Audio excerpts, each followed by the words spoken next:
పదాలతోటి అలాగే తలకట్టుతో వచ్చే పదాలు మనము చూద్దాము. ఫస్ట్ కా మీద వచ్చే పదం కడవా. గా మీద గదా. చందమామ. జడా. టమాటా. డబ్బా.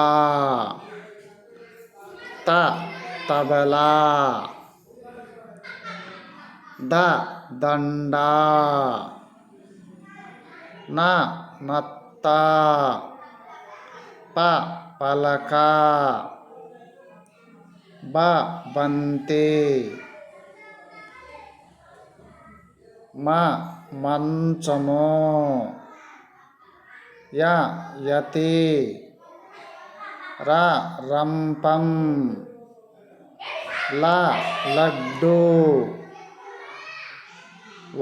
వల. శంఖం. సంచి. ఈ విధంగా సరళ పదాలతోటి పదాలు పలకవచ్చు.